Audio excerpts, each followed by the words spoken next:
Down করি। আচ্ছা, তো আমরা বয়েলের সূত্র সম্পর্কে পড়েছি, চার্লসের সূত্র সম্পর্কে পড়েছি, ঠিক আছে। তারপরে আমরা কার সূত্র পড়তেছিলাম? আমরা গিয়ে-লুসাকের সূত্র পড়েছিলাম, ঠিক আছে। তো গিয়ে-লুসাকের সূত্রটা কি ছিল? নির্দিষ্ট আয়তনে কোনো নির্দিষ্ট পরিমাণ গ্যাসের তাপমাত্রা প্রতি 1 ডিগ্রি সেলসিয়াস বৃদ্ধি করলে এর চাপ কি বলতো ভাই? এর চাপ কি হবে? 0 ডিগ্রি সেলসিয়াস তাপমাত্রায় চাপের 1/273 অংশ করে বৃদ্ধি পাবে, ঠিক আছে। তারপরে আমরা অনেক কাহিনী করছি, কাহিনী করে কি পেয়েছি বলতো ভাইয়া? আমরা পাইছি নির্দিষ্ট আয়তনে কোনো নির্দিষ্ট পরিমাণ গ্যাসের চাপ তার কি বলতো ভাইয়া? পরম তাপমাত্রার সমানুপাতিক, ঠিক আছে। নির্দিষ্ট আয়তনে কোনো নির্দিষ্ট পরিমাণ গ্যাসের যে চাপ সেটা কি বলতো ভাই? তার পরম তাপমাত্রার সমানুপাতিক। এই জিনিসটা আমরা সর্বশেষে পাইছি। এবং এখান থেকে আমরা একটা কি পাইছিলাম বলতো ভাই? একটা সূত্র পাইছিলাম। কি সূত্র? যে ভাইয়া নির্দিষ্ট আয়তন এবং নির্দিষ্ট পরিমাণ গ্যাসের জন্য চাপ এবং তাপমাত্রার যে অনুপাত সেটা সবসময় কি হয়? সেটা সবসময় কনস্ট্যান্ট হয়। আমরা যদি নির্দিষ্ট পরিমাণ গ্যাস নিই, যেই গ্যাসের জন্য কি হবে? আয়তন এবং মোল সংখ্যা কনস্ট্যান্ট হবে, তখন চাপের যেই পরিবর্তন করি না কেন, তাপমাত্রা যতই পরিবর্তন করি না কেন, চাপ এবং তাপমাত্রার যে অনুপাত সেটা কি হবে বলতো? সবসময় কনস্ট্যান্ট হবে। তো সেখান থেকে আমরা কি বলতেছি? P1/T1 is equal to P2/T2 is equal to P3/T3 is equal to Pn by dot dot dot dot. তারপরে তোমাদেরকে একটা SW দেওয়া হয়েছিল, কি বলতো ভাই? দুইটা গ্রাফ আঁকাইতে বলা হয়েছিল চার্লসের সূত্র অনুসারে। চার্লসের সূত্রে আমরা কি বলতো ভাইয়া? আয়তন বনাম তাপমাত্রার গ্রাফ আঁকাইছিলাম, ঠিক আছে। এখন তোমাদের আমি কি বলছিলাম? যে ভাইয়া গেলোসাকের সূত্রের জন্য যেখানে আয়তন এবং মোল সংখ্যা কনস্ট্যান্ট থাকে, সেই সূত্রের জন্য তোমরা চাপ বনাম তাপমাত্রার গ্রাফ যেটা সেটা আঁকায় ফেলবা। এবং গ্রাফ আঁকানোর জন্য কি কি লাগবে এই সম্পর্কিত কিন্তু বিস্তারিত আমি বলছি, ঠিক আছে। তোমাদের সরল রেখার যে বেসিক জিনিসপত্র গ্রাফের জন্য এই সব কিছু কিন্তু ভাইয়া কেমিস্ট্রি হওয়ার পরেও বলে দিছি, তাই না? ইভেন কনিকের মানে কোন একটা কনিক সেটা কার সমীকরণ হবে, কোন ধরনের কনিকের সমীকরণ হবে সেটাও কিন্তু ভাইয়া বলে দিছিলাম, ঠিক আছে, কনিকের সাধারণ সমীকরণ দিয়ে। তো গ্রাফ আঁকাইতে তোমাদের আশা করি এরপরে সমস্যা হওয়ার কোনো কথা না, ঠিক আছে। তাহলে বলো তো এখানে এখানে SW প্রথমটা কি ছিল? চাপ বনাম পরম তাপমাত্রা। এই গ্রাফটা তুমি আঁকাবা। এর জন্য তোমার চাপ বনাম পরম তাপমাত্রার জন্য একটা সমীকরণ লাগবে, তাই না? তো চাপ আর পরম তাপমাত্রার সম্পর্কযুক্ত সমীকরণ কোনটা বলো তো ভাইয়া? P is equal to K T, এটা না বলো তো ভাইয়া? এটা? জি ভাই। এইটা, ঠিক আছে, এটা। তাহলে যদি এটা হয় সমীকরণ, দেখো তো ভাইয়া y অক্ষ বরাবর কাকে বসাইতেছি? চাপকে, তাই না? y অক্ষ বরাবর কাকে বসাচ্ছি? চাপ। তাহলে p এর জায়গায় কাকে বসাবো? y। আবার x অক্ষ বরাবর কাকে বসাচ্ছি? তাপমাত্রা। তাইলে t এর জায়গায় কি বসাবো? x। তাহলে y is equal to kx। বলো তো এটা কার সমীকরণ? কোন ধরনের গ্রাফের সমীকরণ? মূল বিন্দুগামী। মূল বিন্দুগামী সরল রেখার সমীকরণ। তাহলে যে সমীকরণটা পাবো সেটা কি বলতো ভাই? মূল বিন্দুগামী সরল রেখা। এখন একটা বিষয় হচ্ছে কি, দেখো তো ভাইয়া, এটার যে মূল বিন্দু, সেই মূল বিন্দুতে একটা ঘটনা ঘটে। কি ঘটে বলতো ভাইয়া? মূল বিন্দু হচ্ছে 0 0, তাই না? তো মূল বিন্দুতে চাপের মান কি হয়ে যায়? 0 হয়ে যায়, ঠিক আছে। চাপের মান কি হয়ে যায়? 0 হয়ে যায়। তাপমাত্রা তো 0 কেলভিন। তো বলো তো ভাইয়া, এই যে মূল বিন্দুতে চাপের মান 0, কোন একটা নির্দিষ্ট পরিমাণ গ্যাস, ঠিক আছে, যার ভর আছে, যার অস্তিত্ব আছে, তার চাপ কি কখনো 0 হতে পারে? না ভাই, জি না ভাই। এটা কিন্তু পসিবল না। দেখতেছো ভাইয়া, 0 কেলভিন তাপমাত্রায় গ্যাসের চাপ কত হয়ে যাইতেছে? 0 হয়ে যাইতেছে। তার মানে এই 0 কেলভিন তাপমাত্রা যেটা, সেটা কি একটা তত্ত্বীয় মান? এটার কি বাস্তব কোনো অস্তিত্ব আছে? অস্তিত্ব নাই। তার মানে এই 0 কেলভিন তাপমাত্রাকে আমরা আবার কি বলি? পরম শূন্য তাপমাত্রা বলি। তার মানে পরম শূন্য তাপমাত্রায়, ঠিক আছে, পরম শূন্য তাপমাত্রায় তত্ত্বীয় ভাবে শুধুমাত্র গ্যাসের আয়তন যে 0 হবে এরকমটা না, তার চাপও কত হয়ে যায়? 0 হয়ে যায়, ঠিক আছে। আয়তন 0 হইলে তো চাপ 0 হবেই, তাই না? তার মানে কি এই 0 কেলভিন যে তাপমাত্রা, এটার কি নাই? কোনো অস্তিত্ব নাই। এই জন্য আমরা কি করব? শেষের দিকে যে ডট ডট দিয়ে দিব, ঠিক আছে। 0 পর্যন্ত নিব না, ঠিক আছে। এখানে কি দিয়ে দিব? ডট ডট দিয়ে দিব, ঠিক আছে ভাইয়া। তো এই সমীকরণটা আমরা পেয়ে গেলাম। এবার চলো চাপ বনাম ডিগ্রি সেলসিয়াস তাপমাত্রার যে গ্রাফটা, সেটা আমরা একটু দেখি। তো অবশ্যই চাপ বনাম ডিগ্রি সেলসিয়াস স্কেলের তাপমাত্রা, এই গ্রাফ আঁকানোর জন্য চাপ এবং ডিগ্রি সেলসিয়াস তাপমাত্রাকে সম্পর্কিত করে এরকম একটা সমীকরণ আমাদের লাগবে, তাই না? তো বলো তো সমীকরণটা কোনটা? এই যে এইটা, তাই না? P is equal to P naught plus P naught by 273 into T। এটা কি বলতো ভাই? ডিগ্রি সেলসিয়াস স্কেলের সাথে কি চাপের সম্পর্ক। তাহলে সমীকরণটা লিখে ফেলো। প্রত্যেকটা গ্রাফ এমনি এমনি বুঝাই দিচ্ছি। আল্লাহ। P is equal to কি বলতো ভাইয়া? P naught T divide by 273 plus কি বলতো ভাই? P naught। এটা পাইছিলাম, তাই না? এটা পাইছিলাম। এখন বলো তো ভাইয়া, যেখানে কি P হচ্ছে চাপ এবং T কি বলতো ভাই? ডিগ্রি সেলসিয়াস স্কেলের তাপমাত্রা বা সেলসিয়াস স্কেলের তাপমাত্রা। তাহলে বলো তো y অক্ষ বরাবর আমরা কাকে বসাচ্ছি? চাপ এবং এক্স অক্ষ বরাবর তাপমাত্রা টি ডিগ্রি সেলসিয়াস কে। তাহলে এই পি এর জায়গায় আমরা কি বসাবো, ওয়াই বসাবো এবং টি এর জায়গায় বসাবো এক্স। তাহলে পি নট বাই 273 ইন্টু কত এক্স প্লাস কি বলতো ভাইয়া পি নট। বলতো এই সমীকরণটা Y is equal to M X plus C এর মতো না? শোনো, যখন তুমি গ্রাফ আঁকাবা, যখন তুমি কোনো কিছুর গ্রাফ আঁকাবা, দেখো ওয়াই এক্সিস বরাবর কি আছে, পি আছে, এক্স অ্যাক্সিস বরাবর কি আছে, ছোট হাতের টি আছে। সমীকরণে সমীকরণে এবং এই পি এবং টি বাদ দিয়ে যা থাকবে সবগুলাকে কি ধরে নিবা, কনস্ট্যান্ট মান ধরে নিবা। ঠিক আছে? যখন তুমি গ্রাফ আঁকাবা এই দুইটা চলক যাদের তুমি গ্রাফ আঁকাচ্ছ, এই দুইটা চলক বাদ দিয়ে সবগুলাকে কি ধরে নিবা, কনস্ট্যান্ট মান ধরে নিবা। ঠিক আছে ভাইয়া? ঠিক আছে, কারণ তোমাকে কি জানতে চাইছে, তোমাকে জানতে চাইছে চাপ আয়তনে মানে তাপমাত্রার সাথে চাপের কিরকম পরিবর্তন ঘটে, এটা জানতে চাইছে। তার মানে তোমার চলক কোনটা বলো তো ভাইয়া, এই দুইটা, বাকি সব কনস্ট্যান্ট। বাকি সবগুলোর সাথে কি পরিবর্তন জানতে চাইছে, চাই না কিন্তু। তার মানে কি এই দুইটা চলক, বাকি সবাই কি কনস্ট্যান্ট। তো যেহেতু বাকি সবগুলো কনস্ট্যান্ট, এই সমীকরণটা কার মতো, y = mx + c এর মতো, যেখানে m এর জায়গায় কে থাকবে, p0 / 273 এবং c এর জায়গায় কে থাকবে বলো তো ভাইয়া, p0 থাকবে। তাহলে সমীকরণটা কিরকম হবে বলো তো, মানে গ্রাফটা কিরকম হবে? গ্রাফটা হবে একটা সরল রেখার সমীকরণ যার y অক্ষের ছেদাংশ কি হবে বলতো, পি নট। y অক্ষের ছেদাংশ হবে p0। এই যে c এর জায়গায় আছে p0, তাহলে y অক্ষের ছেদাংশ হবে কত, p0। এবং এরপর আমরা কি পাবো, একটা সরল রেখা পাবো যার ঢাল কত, p0 / 273। p0 / 273 কি পজিটিভ মান? হ্যাঁ পজিটিভ মান। পজিটিভ মান হলে সরল রেখা কি উপরের দিকে উঠে, নেগেটিভ মান হলে সরল রেখা কি নিচের দিকে নামে। তাহলে সরল রেখাটা কিরকম পাবো, এরকম পাবো, তাই না? তাহলে এটা কি হবে আমাদের পি ভার্সেস পি, সেলসিয়াস স্কেলে তাপমাত্রার যে গ্রাফ সেটা। ঠিক আছে ভাই, এটা বুঝতে পারছো? জি ভাইয়া, ভাইয়া ওই যে এটা পিছন দিকে বর্ধিত করলেও এবার হ্যাঁ, এই গ্রাফকে যদি আমরা পিছনের দিকে বর্ধিত করি কি ঘটবে বলো তো, কি ঘটবে? এটাকে যদি আমরা পিছনের দিকে বর্ধিত করি তাহলে একটা বিন্দুতে যে কি হয়ে যাবে, চাপ শূন্য হয়ে যাবে, তাই না? একটা পয়েন্টে যে চাপ কি হয়ে যাবে, শূন্য হয়ে যাবে। যেই বিন্দুতে চাপ শূন্য হয়ে যাবে সেই বিন্দুকে আমরা কি বলি, পরম শূন্য তাপমাত্রা বলি। এবং এটার মান কত হবে বলতো, এটার মান হবে -273.15 ডিগ্রি সেলসিয়াস। জি ভাইয়া। এই পয়েন্টটা। এবং দেখো তো ভাইয়া, এই তাপমাত্রার কি অস্তিত্ব আছে, অস্তিত্ব নাই। তো গত ক্লাসে আমি এখানে এই যে ডট ডটটা দিতে ভুলে গেছিলাম। ঠিক আছে, এখানে কিন্তু ডট ডট, কারণ কি একদম কিন্তু -273.15 ডিগ্রি সেলসিয়াসে পৌঁছায় না। ঠিক আছে, একদম কিন্তু পৌঁছায় না, একটু বাঁকা তেরা হয়ে গেছে গ্রাফটা। ভাইয়া তাহলে এখানে কি দুইটা কথা, যে যে তাপমাত্রায় শূন্য হয়ে যায়, আর একটা হচ্ছে চাপ শূন্য হয়ে যায় হুম, যে তাপমাত্রায়, আর একটা হচ্ছে যে তাহলে আয়তন শূন্য হ্যাঁ, হয়ে যায়। একটা কথাই তুমি বলবা, পরম শূন্য তাপমাত্রায় চাপ এবং আয়তন দুইটাই শূন্য হয়ে যায়। ঠিক আছে, এটা বললেই না, জি ভাই।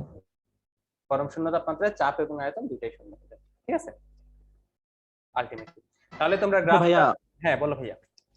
এই প্রথম গ্রাফে টি নানে আমরা যদি 1/t নেই, 1/t যদি নাও তাহলে তোমার কি হবে, 1/t যদি তুমি নাও তাহলে তো গ্রাফের চেহারা পুরো ইয়ে হয়ে যাবে। দেখো, আচ্ছা বলো, এটা এটা তোমাদের বলি, যদি টি না নিয়ে 1/t নাও তাহলে গ্রাফটা কিরকম হবে? ভাই ম্যাথ পড়াইতে বসে গেছি আমি, কেমিস্ট্রি পড়াইতেছে। শোনো, এগুলো অনেক ইন্টারেস্টিং টপিক। তো তোমরা যদি কেউ আমাকে এই ধরনের টপিক জিজ্ঞেস করো আমি ডেফিনেটলি আনসার দিব। ঠিক আছে, আমি ডেফিনেটলি আনসার দিব, কারণ আমি এগুলা আনসার দিতে অনেক বেশি মজা পাই। বাট মাথায় রাখবা, এই ধরনের কোয়েশ্চেন যত বেশি কম করা যায় তত বেশি তোমাদের জন্য ভালো, কারণ তত বেশি আমি টপিকের পড়া পড়াবো। আচ্ছা, তো আনসার দিই। ঠিক আছে, খুব সুন্দর একটা কোয়েশ্চেন করেছে সে, যদি পি না দিয়ে 1/t দিই। ঠিক আছে, তো আমরা আহা, কি রে ভাই, আচ্ছা এটা। তো দেখো, আমরা একটা গ্রাফ আঁকাবো। ইস, ম্যাথই পড়াইতে ইচ্ছা করে, ম্যাথ পড়াইতে এত মজার, বুঝছো এগুলো। তো তুমি কি বলছো কোয়েশ্চেনটা, পি বনাম বড় হাতের টি 1/t, তাই না? এরকম একটা গ্রাফ আঁকাবা। ঠিক আছে, তো তোমরা সমীকরণ কি জানো, P is equal to K T জানো। ঠিক আছে, এখন ওয়াই অক্ষ বরাবর কাকে বসাইতেছো, পি কে বসাইতেছো। তার মানে পি এর জায়গায় তোমার কি বসাইতে হবে, ওয়াই বসাইতে হবে। এক্স অক্ষ বরাবর তুমি কাকে বসাইতেছো, কাকে বসাইতেছো, 1/t কে বসাইতেছো। এখানে কি 1/t আছে? জি না। না, তাহলে 1/t তুমি কিভাবে বানাবা বলো তো? বলো 1/t তুমি কিভাবে বানাবা? এটাই পাশে নেব। হ্যাঁ, টি কে তুমি এই পাশে নিয়ে আসবা। তাহলে যদি টি কে এই সাইডে নিয়ে আসো তাহলে কি হবে? পি বাই টি, তার মানে P into 1/t is equal to K. তাহলে পি এর জায়গায় তুমি পি বসাও, ঠিক আছে? পি এর জায়গায় তুমি কি বসাবা? যেহেতু পি হচ্ছে ওয়াই অ্যাক্সিস বরাবর বসাইছো, তাহলে পি এর জায়গায় তুমি বসাবা ওয়াই, 1/t কি এক্স অ্যাক্সিস বরাবর বসাইছো, তাহলে 1/t এর জায়গায় কি বসাবা? এক্স বসাবা, ইজ ইকুয়াল টু কে। বলো তো X Y is equal to K, এটা কার সমীকরণ? অধিবৃত্ত। আয়তকার অধিবৃত্ত, তাই না? আয়তকার অধিবৃত্ত, ঠিক আছে? আয়তকার অধিবৃত্ত। তাহলে আয়তকার অধিবৃত্ত হলে সমীকরণটা কিরকম হবে, মানে গ্রাফটা কিরকম হবে? এরকম না? এরকম না? এরকম। জি ভাই। তো এভাবে যে কোনো গ্রাফ তোমরা ট্র্যাক করতে পারো। গত ক্লাসে মনে হয় তুর্য জিজ্ঞেস করছিলা যে আসলে এগুলার চেহারা কিরকম হবে, অধিবৃত্তের চেহারা কিরকম হবে, এগুলা কেমন করছো। তো ওই কোশ্চেনটারও আনসার করে দিই, ঠিক আছে? যেহেতু ম্যাথ পড়াইতেছি, একদম ভালোভাবে পড়াই। তো কনিকের সমীকরণ তোমাদের আমি পড়াইছিলাম না, কনিকের সাধারণ সমীকরণ, এবং সেই সমীকরণ থেকে কোনো একটা, হ্যাঁ হ্যাঁ, কোন একটা কনিক কিভাবে নির্ণয় করতে হয় সেটাও তোমাদের আমি পড়াইছিলাম। চলো।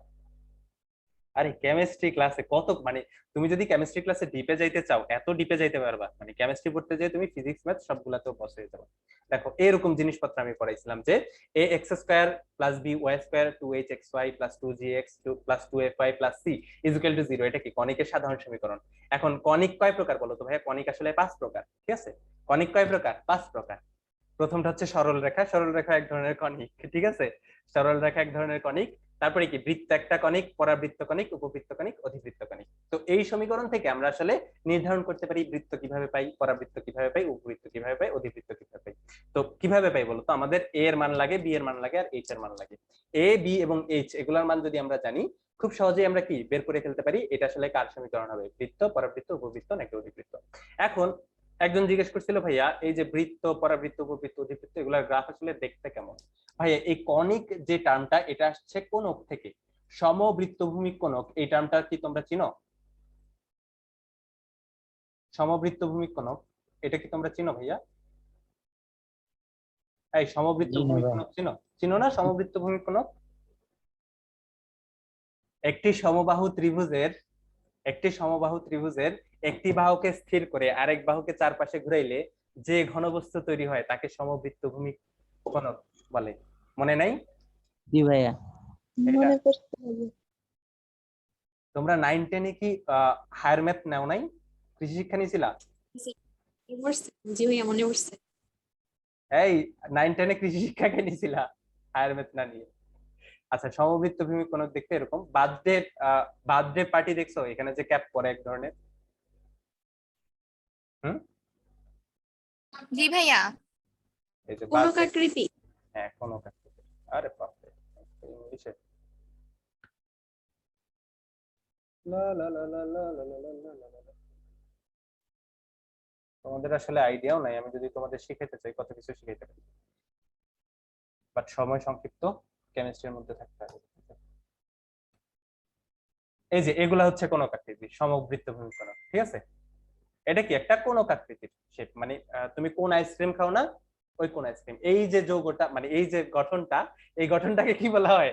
সমবৃত্তভূমি কোনক বলা হয়, ঠিক আছে ভাইয়া? জি ভাই। জি এটাকে কি ভাই। বলা হয়? সমবৃত্তভূমি কোনক বলা হয়। তো কনিক যে আসছে, এই কনিক গুলা কোথা থেকে আসছে বলতো?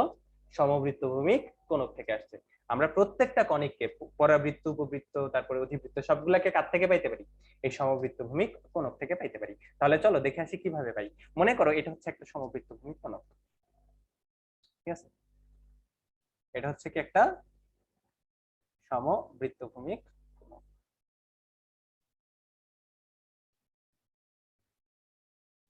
যৌগ, আরে ভাই কেমিস্ট্রি পড়াইতে পড়াইতে যৌগ চলে আসছে, বুঝছো?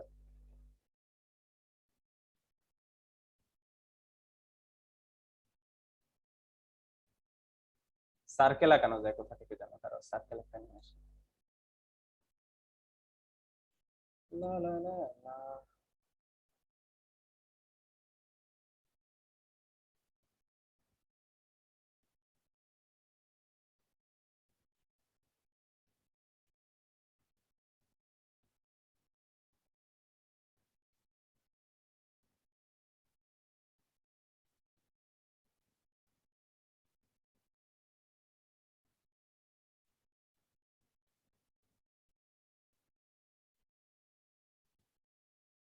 তো এটা দেখতে সমবৃত্ত ভূমিক কোণকের মতো না ভাইয়া? এটা দেখতে সমবৃত্ত ভূমিক কোণকের মতো না? জি ভাইয়া। এটাকে এই সমবৃত্ত ভূমিক কোণক যেটা পাইছো, ঠিক আছে, সমবৃত্ত ভূমিক কোণক যেটা পাইছো, ঠিক আছে, এটার এই বরাবর যদি তুমি কেটে ফেলো, বলো তো তুমি কি দেখতে পাবা? একটা গোলক দেখতে পারবে না? গোল একটা অংশ দেখতে পাবা না বলো তো? মাথাটা মানে এরকম একটা গোল বৃত্ত দেখতে পাবা না যদি একদম বরাবর কাটো? জি আগার ভাইয়া। ভিতরে তুমি কিন্তু একটা পাবা। তার মানে সমবৃত্ত ভূমিক কোণকে তুমি যদি একদম প্রস্থ বরাবর এভাবে কেটে ফেলো, তাহলে তুমি কি পাবা বলতো? তুমি বৃত্ত পাবা। তুমি কি পাবা বলতো? তুমি বৃত্ত পাবা। তুমি যদি এভাবে কেটে ফেলো, তুমি উপর দিকে তাকাইলে তুমি কি পাবা বলতো ভাই? এরকম একটা বৃত্ত দেখতে পাবা, তাই না? কোণকের সামনের দিকে তাকাইলে তুমি কি এরকম একটা বৃত্ত দেখতে পাও না? জি ভাইয়া। তাহলে কোণক থেকে আমরা বৃত্ত এভাবে পাই, ঠিক আছে। এরপরে তুমি যদি একটু বাঁকা করে কাটো, তুমি কি করো? সাপোজ একটু বাঁকা করে কাটলা, বাঁকা করে কাটলে তুমি কি পাবো বলো তো ভাই? একটু ডিম আকৃতির বৃত্ত দেখতে পাবা না? এরকম এরকম দেখতে পাবা না বাঁকা করে কাটলে? জি জি ভাইয়া। ভাইয়া। বাঁকা করে কাটলে শেপটা দেখতে কিরকম হবে? শেপটা দেখতে হবে এরকম, এই যে এরকম হবে না বাঁকা করে কাটলে? তো এই যে তুমি এই যে চিত্রটা পাইতেছো, এটা কার? এটা হচ্ছে উপবৃত্ত, এলিপস বলে এটা। তুমি যদি এটাকে এই যে ভাইয়া এই যে প্রান্তের রেখাটা আছে না, এই যে প্রান্ত রেখা এই বরাবর কাটো, ঠিক আছে, এই বরাবর কাটো, তাহলে তুমি কি পাবা? এরকম একটা শেপ পাবা না? এই প্রান্ত বরাবর কাটলে এই যে এভাবে এই রেখা যেটা আছে জি এটার ভাই। সমান্তরালে, এই রেখার সমান্তরালে যদি কাটো তুমি এই ধরনের একটা শেপ পাবা। এটা কি হবে? এটা হবে পরাবৃত্ত। এটা কি হবে বলো তো ভাইয়া? এটা কি হবে? পরাবৃত্ত বা পরাবৃত্ত। প্যারাবিল বলা হবে। এখন দেখো এটার একটা অক্ষ আছে না, এটার অক্ষ বরাবর অক্ষের সমান্তরাল ভাবে যদি তুমি কাটো, তাহলে তুমি কি পাবা বলো তো ভাইয়া? এরকম একটা জিনিস পাবা, তাই না? এখানে কর্তিত অংশে এরকম একটা জিনিস পাবা না? এই যে কর্তিত অংশ যেটা, এই কর্তিত অংশে এরকম একটা ইয়ে পাবা না? জি ভাই। জি এরকম পাবা। তো এই যে কর্তৃত্ব যে এরকম একটা বাঁকা পাইতেছে, এটা কি বলতো ভাইয়া? অধিবৃত্ত বা হাইপারবোলা। তার মানে একটা কোণক থেকে আমরা কি পাই? এই চারটা কোণিকই পাই, ঠিক আছে। আর সরল রেখা কিভাবে পাবা? সরল রেখা তো আছে, ঠিক আছে, কর্নারে অনেকগুলো সরল রেখা। তো এভাবে আমরা পাই, মানে সমবৃত্ত ভূমিক কোণক থেকে আমরা কিন্তু প্রত্যেকটা কণিক পাই, ঠিক আছে। আমরা যদি লম্বালম্বি ভাবে কাটি, একদম প্রস্থ অনুপ্রস্থ ভাবে কাটি, তাহলে আমরা কি পাবো? বৃত্ত পাবো। আমরা যদি অনুপ্রস্থের সাথে একটু বাঁকায়ে কাটি, ঠিক আছে, তাহলে আমরা কি পাবো? এলিপস পাবো। যদি আমরা কর্নারের যে অক্ষটা, ঠিক আছে, এই পার্শ্ব রেখা যেটা, পার্শ্ব রেখার সমান্তরাল করে কাটি, তাহলে আমরা কি পাবো? প্যারাবোলা পাবো। যদি আমরা অক্ষরেখা কেন্দ্রগামী অক্ষরেখা বরাবর কাটি, তাহলে আমরা কি পাবো বলতো ভাইয়া? আমরা অধিবৃত্ত পাবো, ঠিক আছে। প্রত্যেকটা কোথা থেকে পাওয়া যায়? কনিক থেকে পাওয়া যায়। এটা তোমাদের কেতাবউদ্দিন স্যারের বইতে আছে। কেতাবউদ্দিন স্যারের কনিক চ্যাপ্টারের শুরুতেই তোমরা এই জিনিসগুলো পেয়ে যাবে, ঠিক আছে। তো যারা পড়ছো তারা তো জানো অলরেডি যে আসলে এভাবেই পাওয়া যায়, ঠিক আছে। ভাইয়ারা পড়ায়, ম্যাথ ভাইয়ারা, যদি বইটার কোনো ভাইয়ার কাছে পড়ো, এগুলা ডেফিনেটলি পড়াবে, কারণ এগুলা খুবই বেসিক জিনিস। তুমি একটা জিনিসপত্র নিয়ে এত কিছু পড়বা, এগুলা না জানলে আসলে ওইটা শিক্ষা অপূর্ণ থেকে যাবে। তো এগুলা পড়াবে। তো দেখে নিবা, ঠিক আছে। কোনো কি সমবৃত্ত ভূমিক কোন? হ্যাঁ, কোণক মানে সমবৃত্ত ভূমিক কোণক, যেটা ওইটার কথাই বলা হয়েছে, ঠিক আছে। নইলে পাবা না, সমবৃত্ত ভূমিক কোণক না হইলে এইভাবে পাবা না যদি উল্টা পাল্টা, ঠিক আছে ভাইয়া। আচ্ছা, তাহলে জি আমরা চলে যাই আবার ইয়েতে, আগের ইয়েতে। তো কোথায় বলে, মানে টপিক থেকে অনেক দূরে চলে যাই, বুঝছো তো। টপিকের বাইরে যত কম কোয়েশ্চেন করবা ততই ভালো, আর ততই ভালো, ততই বেস্ট, বেটার তোমাদের জন্য। কারণ আমি আসলে যদি ইন্টারেস্টিং জিনিসপত্র পাই, এগুলো না পড়াইলে আমার মনের মধ্যে কেমন যেন খুশখুশ হয়, ঠিক আছে, খুশখুশ হয়। কারণ ম্যাথ হচ্ছে one of my favourite subject. তোমরা জানো আমি আগে উদ্ভাসে ম্যাথ পড়াইতাম, ঠিক আছে। এখন উদ্ভাস কল দিলে এখন আর কল রিসিভ করি না, ঠিক আছে, এত সময় হয় না। তো যেহেতু এটা আমি আগে পড়াইতাম, তো এই সম্পর্কিত কোয়েশ্চেন করলে নিজেকে কন্ট্রোল করতে পারি না, পড়াই ফেলি। আচ্ছা, দেখো তো আমরা যা পড়াইতেছিলাম, তো আমরা কি পাইছি এখান থেকে? ওই গেলোসাকের সূত্র থেকে একটা ইয়ে পাইছি, একটা কি অনুসিদ্ধান্ত পাইছি। সেটা কি? P1 divided by T1 is equal to P2 divided by T2 is equal to কি বলতো ভাই? P3 ডিভাইডেড বাই T3, এভাবে কি Pn ডিভাইডেড বাই Pn। এটা আমরা পাইতে পারি কখন বলতো ভাইয়া? যখন আয়তন, গ্যাসের আয়তন এবং মোল সংখ্যা কনস্ট্যান্ট থাকে, ঠিক আছে। তার মানে একটু সামারাইজ করি, যখন তাপমাত্রা এবং মোল সংখ্যা কনস্ট্যান্ট থাকে তখন আমরা কোন সূত্র ইউজ করি? বয়েলের সূত্র। যখন আয়তন এবং মোল সংখ্যা কনস্ট্যান্ট থাকে তখন আমরা কোন সূত্র ইউজ করি? তখন আমরা ইউজ করি চার্লসের সূত্র। যখন আয়তন এবং মোল সংখ্যা কনস্ট্যান্ট থাকে তখন আমরা কার সূত্র ইউজ করি বলতো ভাইয়া? আমরা গেলুসাকের সূত্র ইউজ করি, ঠিক আছে ভাইয়া। ঠিক আছে, অবশ্যই ঠিক আছে। তাহলে যখন তাপমাত্রা এবং মোল সংখ্যা কনস্ট্যান্ট তখন আমরা কার সূত্র ইউজ করি? বয়েল। যখন চাপ এবং মোল সংখ্যা কনস্ট্যান্ট তখন আমরা ইউজ করি চার্লস। যখন আয়তন এবং মোল সংখ্যা কনস্ট্যান্ট তখন আমরা কি কার সূত্র ইউজ করি? গে। সোজা বাংলায় তোমাদের একক আছে কয়টা, মানে তোমরা যদি নাও জানো, এই সূত্রগুলো নাও জানো, তোমাদের টার্ম রাশি ইউজ করা লাগে 4টা, পি, টি, ভি, এন। এখানে যদি যে কোনো দুইটা কনস্ট্যান্ট ধরে তুমি কি বাকি দুইটার মধ্যে রিলেশনশিপ ঘটাই দিবা, ঠিক আছে? বাকি দুইটার মধ্যে রিলেশনশিপ ঘটাই ম্যাথ করে ফেলবা। তাহলে চলো আমরা বুয়েটের একটা ম্যাথ করি এখন। আমরা সব টাইপের ম্যাথ করব, বাট সবগুলো টপিক শেষ হওয়ার পরে। তো আগে আমরা চলো একটা একটা টপিক শেষ করে পড়ায়ে আমরা এই টপিকগুলো মানে বেসিক গুলা শেষ করি, তারপরে আমরা কি করব? প্রচুর ম্যাথমেটিক্যাল প্রবলেম সলভ করব, ঠিক আছে? 9-10টা করে। তো একটি লোহার সিলিন্ডারে 200 কিলোপ্যাসকেল চাপে 200 কিলোপ্যাসকেল চাপে ও 27 ডিগ্রি সেন্টিগ্রেড তাপমাত্রায় হিলিয়াম গ্যাস ভর্তি আছে, ঠিক আছে? তোমার কাছে একটা লোহার তৈরি সিলিন্ডার আছে, ঠিক আছে? তোমার কাছে কি আছে? একটা লোহার তৈরি সিলিন্ডার আছে। এটা কার তৈরি? লোহার তৈরি সিলিন্ডার আছে। এই সিলিন্ডারে 200 কিলোপ্যাসকেল চাপ এবং 27 ডিগ্রি সেন্টিগ্রেড তাপমাত্রায় হিলিয়াম গ্যাস ভর্তি আছে। সিলিন্ডারটি 1000 কিলোপ্যাসকেল চাপ পর্যন্ত সহ্য করতে পারে।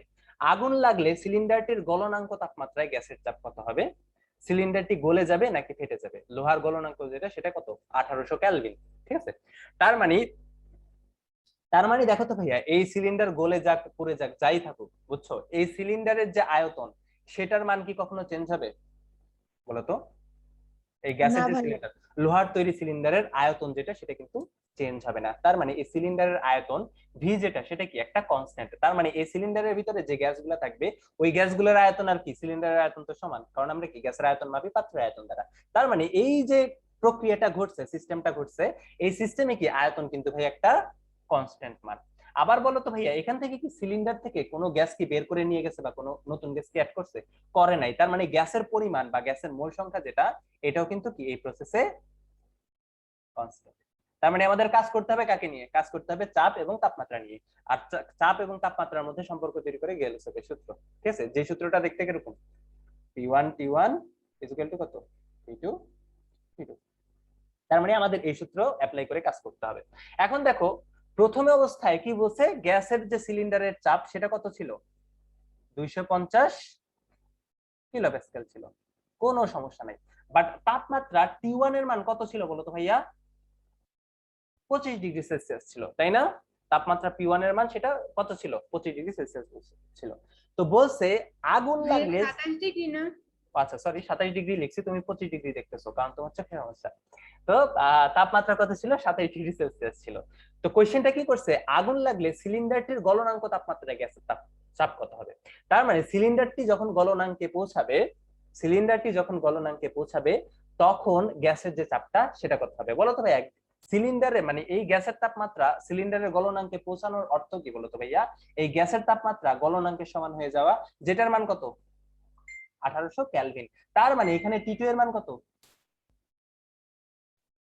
1800 কেলভিন না? 1800 কেলভিন।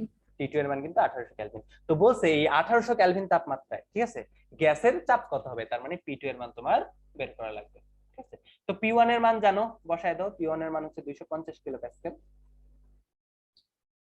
T1 এর মান কত ভাইয়া? 27 ডিগ্রি সেলসিয়াস, 300 কেলভিন। তো আমি বারবার বলছি এই সূত্রে কিন্তু তাপমাত্রার কথা উল্লেখ নেই, আছে কি পরম তাপমাত্রার কথা, ঠিক আছে? এখানে কিন্তু তাপমাত্রার কথাটা স্পেসিফিক ভাবে বলা আছে যে ভাইয়া এই সূত্রগুলায় তাপমাত্রা যেটা হবে সেটা কি পরম তাপমাত্রা হইতে হবে, নইলে কিন্তু তুমি এই সূত্রগুলা লিখতে পারবে না। এখানে যদি তুমি অন্য কোনো স্কেলে তাপমাত্রা লিখো তোমার কিন্তু সূত্রটাই চেঞ্জ হয়ে যাবে। তাহলে তাপমাত্রা যেটা এটা অবশ্যই তোমার কি পরম তাপমাত্রায় নিয়ে যেতে হবে। তো বাকিগুলা সেম একক থাকলে কোনো সমস্যা নেই, এবার তাপমাত্রার ক্ষেত্রে অবশ্যই তোমার কোন তাপমাত্রা ইউজ করা লাগবে? পরম তাপমাত্রা বা কেলভিন স্কেলে তাপমাত্রা যেটা সেটা ইউজ করা লাগবে। তাহলে 27 ডিগ্রি সেলসিয়াস সমান কত? 27 যোগ 273 মানে 300 কেলভিন। খুব ইজি ব্যাপার, ঠিক আছে? খুব ইজি ব্যাপার। তাহলে এখানে লিখে ফেলো 300 কেলভিন। তো P2 এর মান তুমি বের করবা। T2 এর মান কত? 1800 কেলভিন। তাহলে কত হয়? P2 এর মান কত হয়? P2 এর মান হয় 250 গুণ 6 কত? 1500 কেলভিন। 1500 কিলোপ্যাসকেল। তাহলে গলনাঙ্ক তাপমাত্রা গ্যাসের চাপ কত? 1500 কেলভিন। কত পেয়ে গেছো বলো তো ভাইয়া? কত পেয়ে গেছো? 10-এর ভিতরে 1500 কেলভিন। হ্যাঁ 1500 কেলভিন পেয়ে গেছো। মানে ভাইয়া, মার্ক কত পেয়ে গেছো? 10-এর ভিতরে 5 মার্ক পেয়ে গেছো কিন্তু, তাই না? বুয়েটের এক্সামে 10-এর ভিতরে কত পেয়ে গেছো? 5 মার্ক পেয়ে গেছো। কোশ্চেনটা কি অনেক বেশি কঠিন ছিল?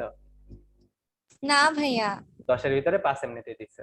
পরের কোশ্চেনটা, সিলিন্ডারটি গলবে নাকি ফাটবে? ঠিক আছে, গলবে নাকি ফাটবে? ঠিক আছে, গলবে নাকি ফাটবে? বলো তো সিলিন্ডারটা কখন গলবে? যখন গলনাঙ্কে পৌঁছাবে, তাই না? জি ভাইয়া। আচ্ছা, আর যদি গলনাঙ্কে পৌঁছানোর আগেই সিলিন্ডারের কি বলতো ভাইয়া সহ্য ক্ষমতার বেশি চাপ হয়ে যায় ভিতরে, তাহলে সিলিন্ডারটা ফেটে যাবে। জি এখন বলো তো ভাইয়া এই সিলিন্ডারের সহ্য ক্ষমতা কত কিলোপ্যাসকেল? ভাই 1000। 1000 কিলোপ্যাসকেল। এবং যখন সিলিন্ডারটার তাপমাত্রা আমরা তার গলনাঙ্কে নিয়ে যাই 1800 কেলভিনে নিয়ে যাই, তখন আমরা চাপ কত পাই? কত পাই? 1500 কিলোপ্যাসকেল পাই, তাই না? এখন বলো তো ভাইয়া 1500 কিলোপ্যাসকেল যেটা, সেটা কি 1000 কিলোপ্যাসকেল অপেক্ষা বড় না? জি তার মানে কি বলতো ভাইয়া, এই তাপমাত্রা সিলিন্ডারের তাপমাত্রা যেটা, সেটা গলনাঙ্কে নেওয়ার আগেই চাপ যেটা, সেটা কি সহ্য ক্ষমতাকে অতিক্রম করবে না? ফেটে যাবে। অতিক্রম করবে। কিন্তু তোমার কিন্তু এই গলনাঙ্ক 1800 কেলভিন লাগতেছে না 1000 কিলোপ্যাসকেল চাপ পাওয়ার জন্য, ঠিক আছে? 1000 কিলোপ্যাসকেল চাপ পাওয়ার জন্য তোমার কি লাগতেছে না? 1800 কেলভিন তাপমাত্রা যেটা, সেটা লাগতেছে না, ঠিক আছে? তার মানে কি বলতো ভাইয়া, 1800 কেলভিন যদি তাপমাত্রা হয়, তোমার চাপ হয়ে যাবে 1500 কিলোপ্যাসকেল। তার মানে কি বলতো ভাইয়া, 1000 কিলোপ্যাসকেল হওয়ার জন্য তোমার তাপমাত্রা 1800 কেলভিনের চেয়ে কম লাগবে। তার মানে 1800 কেলভিনের কম তাপমাত্রায় কি হয়ে যাবে, সিলিন্ডারটি তার চাপের যে সহ্য ক্ষমতা সেটা অতিক্রম করবে, তার মানে কি সিলিন্ডারটি ফেটে যাবে। তার মানে গলনাঙ্কে পৌঁছানোর আগে কি সিলিন্ডারটি ফেটে যাবে। কেউ যদি এই লাইনটা লিখো, তাইলে সে কি পেয়ে যাবে? 10-এ 10 পেয়ে যাবে, যে না আসলে কি, যেহেতু গলনাঙ্ক তাপমাত্রায় চাপ হয় 1500 কিলোপ্যাসকেল, যেটা কি তার সহ্য ক্ষমতার বেশি, তার মানে গলনাঙ্কে পৌঁছানোর আগেই কি হয়ে যাবে, সিলিন্ডারটি ফেটে যাবে। তোমরা কি পেয়ে যাবা? 10-এ 10 পেয়ে যাবা। কেউ যদি একটু ডাম্প হও, ঠিক আছে, একটু ডাম্প হও, তুমি কি করবা বলো তো ভাইয়া? সিলিন্ডারটির সহ্য ক্ষমতা কত? 1000 কিলোপ্যাসকেল। তাহলে সহ্য ক্ষমতা মানে 1000 কিলোপ্যাসকেল চাপ পাওয়ার জন্য তোমার কত তাপমাত্রায় যাইতে হবে, সেটা তোমরা বের করে ফেলবা। সেটা তোমরা কিভাবে বের করবা বলো তো ভাইয়া? আবার আবার সিলিন্ডারটি ফেটে যাওয়ার মুহূর্তে, ঠিক আছে, যখন সিলিন্ডারটি ফাটবে, তখন অবশ্যই কি হবে, সিলিন্ডারের ভিতরের চাপ যেটা, সেটা 1000 কিলোপ্যাসকেল অপেক্ষা বেশি হবে। তার মানে লিমিট কোনটা বলতো? 1000 কিলোপ্যাসকেল। তার মানে 1000 কিলোপ্যাসকেল যখন হবে, তখনই কি বলতো ভাই, সিলিন্ডারটি ফেটে যাবে, তাই না? তার মানে শুরুতে সিলিন্ডারের চাপ কত ছিল? T1 = 250 কিলোপ্যাসকেল। তাপমাত্রা কত ছিল বলতো ভাইয়া? T1 = 300 kelvin. যখন সিলিন্ডারটি ফেটে যায়, যখন সিলিন্ডারটি ফেটে যায়, তখন সিলিন্ডারের ভিতরের চাপ P2 এর মান কত? 1000 কিলোপ্যাসকেল। ওই সময় 1000 কিলোপ্যাসকেল যখন চাপ হয়, তখন তাপমাত্রা T2 এর মান কত হবে, সেটা বের করতে পারি না আমরা? কিভাবে বের করব? P1/T1 = কত বলো তো ভাই? P2/T2।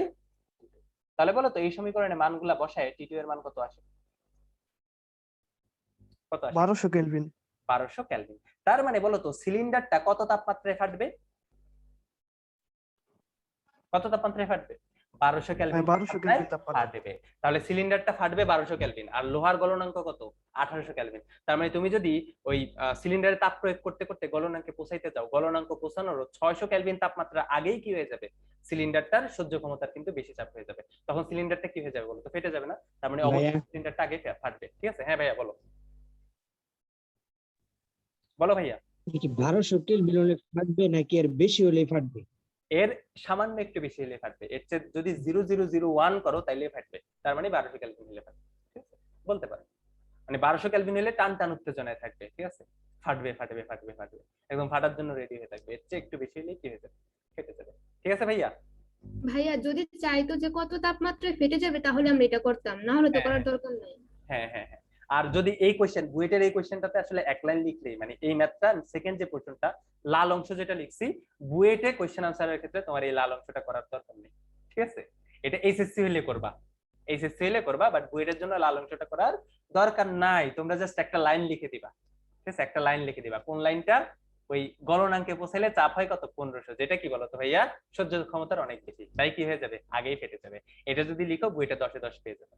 বাট এইচএসসি তে তোমাকে 10-এ 10 দেওয়া হবে না। এইচএসসি এর জন্য তোমার কি লাল অংশটা লেখা লাগবে, ঠিক আছে ভাইয়া? এটা হচ্ছে এইচএসসি এবং অ্যাডমিশনের পার্থক্য। ঠিক আছে ভাইয়া? জি ভাইয়া। আচ্ছা, যদি ঠিক থাকে তাহলে চলো আমরা নতুন টপিক করি। নতুন টপিক আমরা আরো একটা সূত্র শিখবো, যেটা কি অ্যাভোগাড্রোর সূত্র।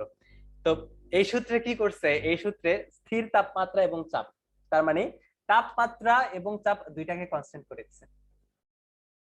এই দুইটা যদি কনস্ট্যান্ট থাকে তাহলে একটা নির্দিষ্ট আয়তনের গ্যাস, ঠিক আছে, কোন একটা গ্যাস যদি হয় আদর্শ গ্যাস, তাহলে তার আয়তন যদি নির্দিষ্ট হয় তাহলে তার কি হবে, মোল সংখ্যাটা কনস্ট্যান্ট থাকবে। তার মানে মনে করো তুমি নির্দিষ্ট চাপ এবং আয়তন করলা, এবং এখানে তুমি 1 লিটার কি নিলা, 1 litre carbon die oxide gas নিলা, ঠিক আছে, এবং তুমি এখানে কি নিলা, 1 লিটার হাইড্রোজেন গ্যাস নিলা। তো অ্যাভোগাড্রোর সূত্র বলতেছে ভাইয়া যদি তাপমাত্রা এবং চাপ এই দুইটা কনস্ট্যান্ট হয় তাহলে এখানে কার্বন ডাই অক্সাইড গ্যাসের যে মোল সংখ্যা সেটা কার সমান হবে, এই পাত্রে হাইড্রোজেন গ্যাসের মোল সংখ্যার অলওয়েজ কি হবে, সমান হবে। এটাই কি বলতো ভাইয়া অ্যাভোগাড্রোর যে সূত্রটা সেটা।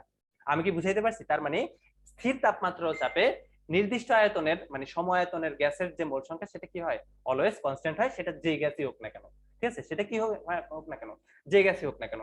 যেমন এসটিপি মানে কি বলতো ভাইয়া, 0°C তাপমাত্রা এবং 1 atm চাপ। এই 1 atm চাপে বলতো ভাইয়া সকল গ্যাসের আয়তন কত, 22.4 লিটার না সকল গ্যাসের। এখন বলতো ভাইয়া এসটিপি তে 1 মোল কার্বন ডাই অক্সাইড গ্যাসের আয়তন কত, 22.4 লিটার। 1 মোল হাইড্রোজেন গ্যাসের আয়তন কত, 22.4 লিটার। 1 মোল অক্সিজেন গ্যাসের আয়তন কত, 22.4 লিটার। তার মানে কি বলতো ভাইয়া, এসটিপি তে কি আমরা তাপমাত্রা এবং চাপ যেটা এটা কি করতেছি, কনস্ট্যান্ট মান করে দিয়েছি। এর ফলে কি বলতো ভাইয়া, তুমি যেই গ্যাসই নাও না কেন তার যদি তুমি 1 মোল পরিমাণ নাও তার আয়তন কি হবে, অলওয়েজ 22.4 লিটারই হবে। তার মানে কি বলতো ভাইয়া, আয়তন যদি কনস্ট্যান্ট থাকে চাপ কি হবে, মানে মোল সংখ্যা কি হবে, কনস্ট্যান্ট থাকবে। এই সূত্রটা কি বুঝতে পারছো? এই সূত্রটা কি বুঝতে পারছো? জি ভাই। আচ্ছা, ভেরি গুড। যদি বুঝতে পারো তাহলে আমরা কি বলতে পারি, আমরা কি বলতে পারি ভাইয়া, মনে করো এসটিপি তে এই যে 22.4 লিটার যদি তুমি যে কোনো গ্যাস নাও, ঠিক আছে, তার মোল সংখ্যা কত হবে, 1 মোল, তাই না? তুমি যদি বলো তো, তুমি যদি কি করো, তুমি যদি 44.8 লিটার নাও তাহলে কত মোল হবে, 2 মোল হবে। তার মানে তুমি দেখতেছো ভাইয়া, তুমি যদি এসটিপি তে একটা নির্দিষ্ট পরিমাণ গ্যাসের আয়তন বাড়াচ্ছ, ঠিক আছে, তাহলে তার কি হয়েছে, মোল সংখ্যাও বাড়তেছে না। এবং এটা কোন হারে বাড়তেছে বলো তো ভাই, সমানুপাতিক হারে বাড়তেছে। কেন, তুমি আয়তনটা যখন দ্বিগুণ করতেছো মোল সংখ্যা কত হয়ে যাচ্ছে, দ্বিগুণ হয়ে যাচ্ছে না? তার মানে তুমি কি বলতে পারো যে ভাইয়া একটা স্থির তাপমাত্রা ও চাপে কোনো গ্যাসের আয়তন যেটা সেটা কি বলো তুমি, মোল সংখ্যার সমানুপাতিক। এটা বলতে পারো না? বলতে পারো না? জি ভাই। কঠিন লাগতেছে এটা? কঠিন লাগতেছে? কঠিন লাগার কথা না, কঠিন লাগতেছে এটা? না। তো না এটাই ভাইয়া। এটাই কি আসলে অ্যাভোগাড্রোর সূত্রের একটু বর্ধিত রূপ, ঠিক আছে। তো অ্যাভোগাড্রোর সূত্র কি বলতেছে, স্থির তাপমাত্রা ও চাপে সকল আদর্শ গ্যাসের সম আয়তনের মোল সংখ্যা হচ্ছে সমান, ঠিক আছে। তার মানে কি আমরা নির্দিষ্ট পরিমাণ আয়তন নিলে তার মোল সংখ্যা কি হবে, সমান হবে, ঠিক আছে। তুমি যদি 1 litre carbon die oxide gas নাও তার মোল সংখ্যা যত হবে, 1 লিটার হাইড্রোজেন গ্যাস নিলে হাইড্রোজেনের মোল সংখ্যা কি হবে, ঠিক তত হবে। এখন আমরা একটা নতুন টার্মের সাথে পরিচিত হয়েছি যেটার নাম কি? ভাইয়া, হ্যাঁ ভাইয়া বলো। কিন্তু কার্বন ডাই অক্সাইডের আয়তন হাইড্রোজেনের থেকে বেশি না, বড় না? কিসের ভিত্তিতে? মানে আণবিক গঠন। আচ্ছা, মানে অণুর যে আকার সেটার কথা বলতেছো? হ্যাঁ হ্যাঁ, অণুর আকার। অণুর আকার, হ্যাঁ অণুর আকার অবশ্যই এক অণু কার্বন ডাই অক্সাইড গ্যাসের যে আয়তন সেটা অবশ্যই কি এক অণু হাইড্রোজেন গ্যাসের চেয়ে কত বড়। বাট আকার বড় বা ছোট হওয়ার সাথে সাথে তোমার আন্তঃআণবিক দূরত্ব, ঠিক আছে, চাপের উপর তার প্রভাব অনেক কিছু কিন্তু কি করে, ম্যাটার করে, ঠিক আছে। তো তোমাদের আমি দেখাবো, ঠিক আছে, তোমাদের আমি বাষ্প ঘনত্ব দিয়ে প্রমাণ করে দেখাবো যে কেন আসলে 1 মোল গ্যাসের আয়তন 22.4 লিটার হয়, যেগুলা কি তোমাদের সিলেবাস থেকে ফার ফার দূরে, ঠিক আছে। এটার জন্য আমি আসলে করি একটা এক্সট্রা ভিডিও বানাই তোমাদের দেখাবো যে কেন 1 মোল গ্যাসের আয়তন সবসময় কত হয়, 22.4 লিটার হয় এসটিপি তে, ঠিক আছে। এটা নিয়ে তোমাদের আমি একটা ভিডিও বানাই ইউটিউবে আপলোড করে দিব। এগুলো আসলে সিলেবাসে নাই, এজন্য ক্লাসে একাডেমিক ক্লাসে আসলে পড়াইতে স্বাচ্ছন্দ্য বোধ করি না।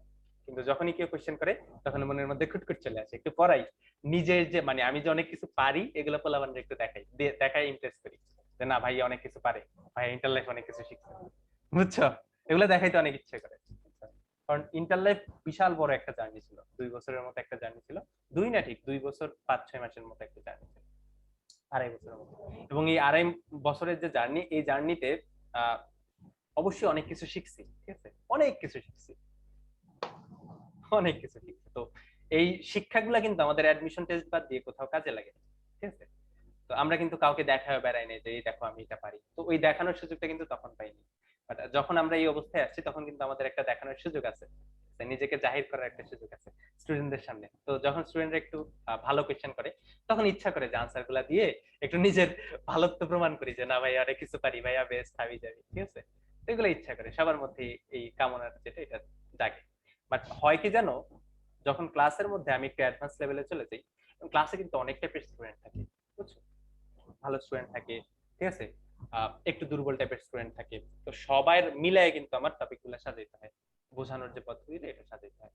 তো যখন বেশি অ্যাডভান্স জিনিস পড়ায় ফেলি তখন দেখা যায় যে অনেক স্টুডেন্ট আসলে এটা ধরতে পারে না, তখনই দেখা যায় বিপত্তি, ঠিক আছে, তখনই দেখা যায় যে আমি ডিপ্রেশন করে যাই।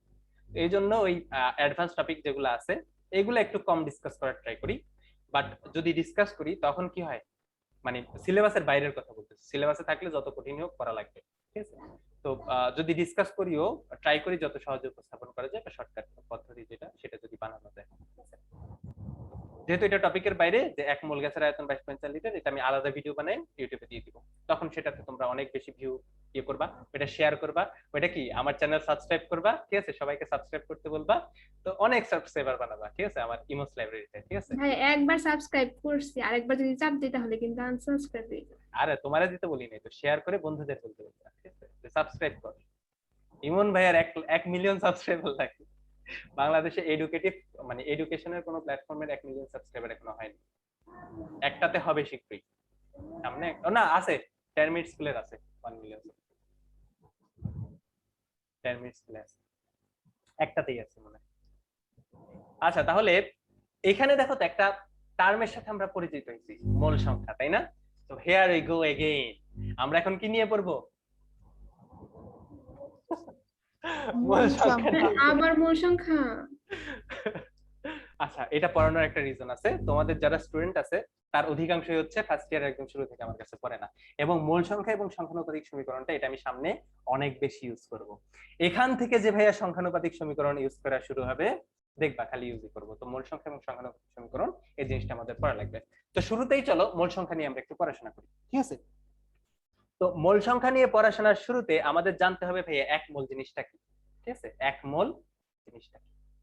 ভাইয়া এক মোল যে জিনিসটা এটা আসলে একটা নির্দিষ্ট পরিমাণ ব্যতীত আর কিছু না। এটা কি বলতো ভাই, একটা নির্দিষ্ট পরিমাণ, এটা হচ্ছে কোনো একটা পদার্থের সেই পরিমাণ, ঠিক আছে, কোনো একটা কি এন্টিটি সাবস্টেন্স যে কোনো কিছু যার এক্সিস্টেন্স আছে তার সেই পরিমাণ যার মধ্যে কি থাকে অ্যাভোগাড্রো সংখ্যক জিনিসপাতি থাকে। মনে করো তোমাকে বললো 1 মোল কলা, তো 1 মোল কলা দ্বারা তুমি কি বুঝবা বলো তো ভাইয়া, তার মানে কি বলো তো ভাই, এই যে তুমি কলা নিচ্ছ এখানে কতগুলো কলা আছে, অ্যাভোগাড্রো সংখ্যক কলা আছে। তো অ্যাভোগাড্রো সংখ্যা যেটা সেটাকে আমরা কি বলি, এন এ দিয়ে প্রকাশ করি, যার মান কত 6.023 ইনটু কত 10 টু দি পাওয়ার 23, ঠিক আছে।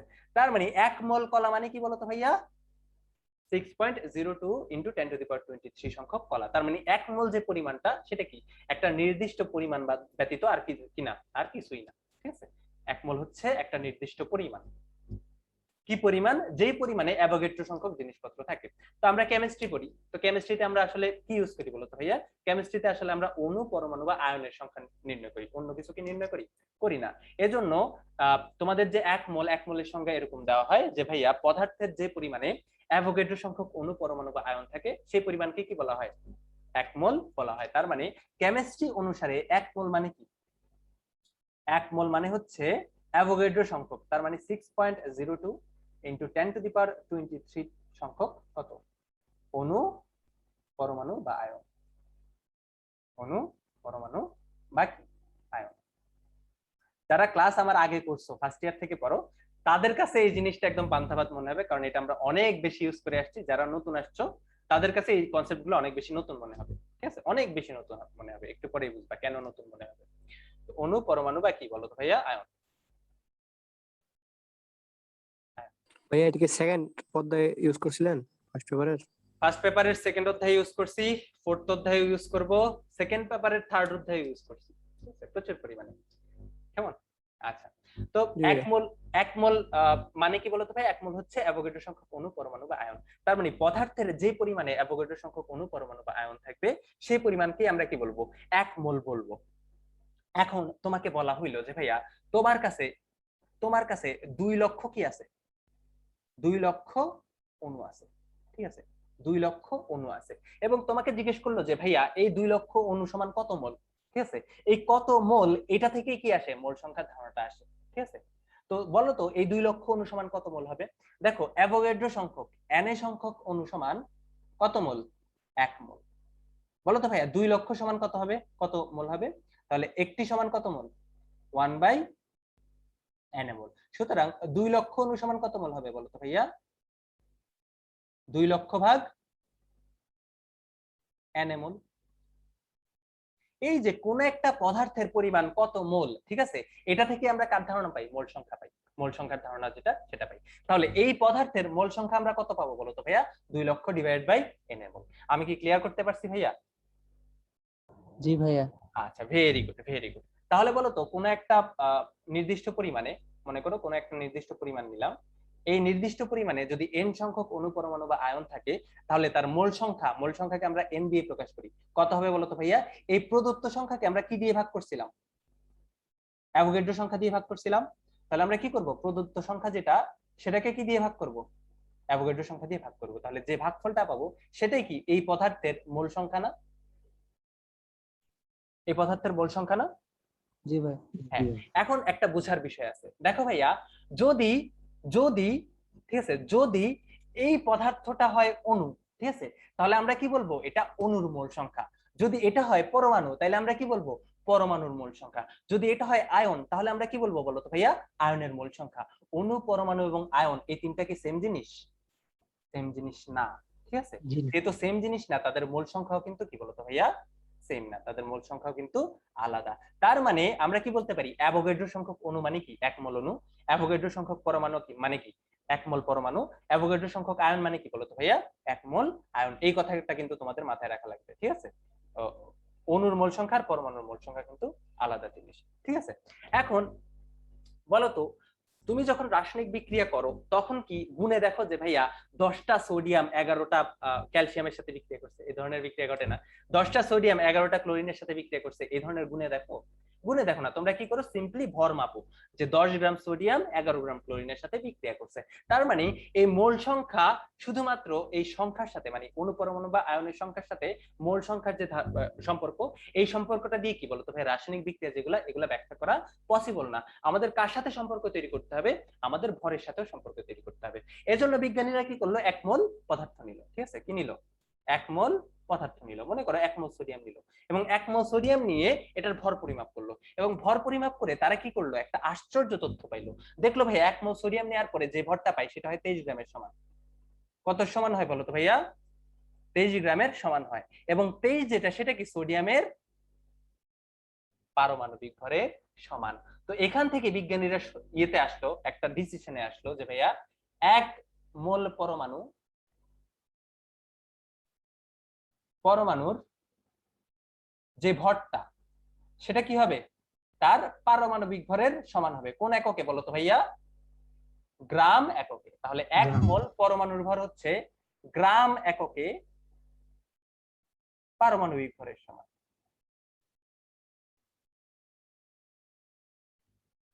গ্রাম এককে পারমাণবিক ভর। আবার যখন তারা এখানে পরমাণু না নিয়ে কোন একটা অণু নিল, তখন দেখলো ভাইয়া এই অণুর 1 মোল নেয়াতে আসলে যে ভরটা পাইতেছে সেটা আসলে পারমাণবিক ভরের সমান হয় না, কার সমান হয়, আণবিক ভরের সমান হয়। ঠিক আছে, তার মানে 1 মোল অণুর ভর যেটা সেটা কি হয়, 1 মোল অণুর ভর যেটা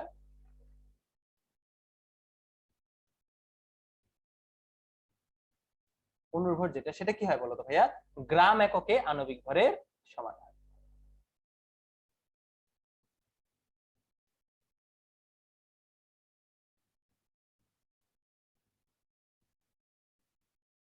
ও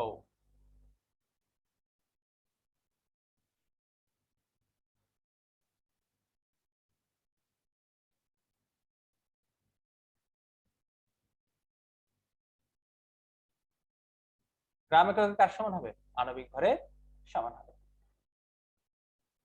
তাহলে মনে করো তুমি যদি 1 মোল অক্সিজেন নাও, তাহলে বলো তো এর ভর কতটুকু হবে, তার আণবিক ভরের সমান। কোন এককে, গ্রাম এককে। তাহলে 1 মোল অক্সিজেনের ভর হবে অলওয়েজ 32 গ্রামের সমান। 1 মোল অক্সিজেন গ্যাসের ভর কত হবে অলওয়েজ 32 গ্রামের সমান হবে। এখান থেকে তোমাকে যদি জিজ্ঞেস করা হয় যে ভাইয়া 20 গ্রাম অক্সিজেন সমান কত মোল, তুমি কিভাবে বের করবা বলো তো, কিভাবে বের করবা? W by M 1 মোল 32 সমান 1 মোল, তাহলে 1 সমান কত, 20 সমান কত, তাই না? মৌলিক নিয়মে আনসার কি পাবা? 20 ডিভাইড বাই কত, 32 এত মোল। তাহলে এইটাই কি বলতো ভাইয়া, কত মোল? এখান থেকে আমরা কার ধারণা পাই? মোল সংখ্যার ধারণা পাই। তাহলে মোল সংখ্যা n এর মান যেটা, সেটা আমরা কিভাবে পাইছি? এই যে প্রদত্ত ভর যেটা 20, এটাকে আমরা কি দিয়ে ভাগ করছি? আণবিক ভর দিয়ে ভাগ করছি। এখন প্রদত্ত ভর যদি হয় W, অবশ্যই গ্রাম এককে প্রদত্ত ভর, এবং আণবিক ভর যেটা সেটা যদি হয় m, তাহলে n ইকুয়াল টু কি হবে? W by m। এই W যেটা সেটা কি? গ্রাম এককে প্রদত্ত ভর। m যেটা কি, সেটা কি বলতো ভাইয়া? m হচ্ছে যদি পরমাণু হয় পারমাণবিক ভর, যদি অণু হয় সেটা কি বলতো ভাইয়া? আণবিক ভর। তাহলে প্রথমে দেখো n ইকুয়াল টু আমরা পাইছি n বাই na, দ্বিতীয় ক্ষেত্রে আমরা n ইকুয়াল টু পাইছি গ্রাম এককে ভর ডিভাইড বাই কি, m, W বাই m। তাহলে বলো তো আমরা n ইকুয়াল টু কি লিখতে পারি? n ইকুয়াল টু লিখতে পারি n by na equal to কত বলতো ভাইয়া? W by m। এটা লিখতে পারি না বলতো ভাইয়া? এটা লিখতে পারি। যেহেতু তোমরা সেকেন্ড ইয়ারে আছো, এই সম্পর্কিত কোনো ম্যাথ আমি তোমাদের আপাতত করাচ্ছি না, ঠিক আছে? এটা ওয়েস্ট অফ টাইম হবে। তোমরা ফার্স্ট ইয়ারে এই সম্পর্কিত অনেকগুলো ম্যাথ করে আসার কথা, বা থার্ড চ্যাপ্টারে এই সম্পর্কিত অনেকগুলো ম্যাথ আমি আবার করাবো, ঠিক আছে?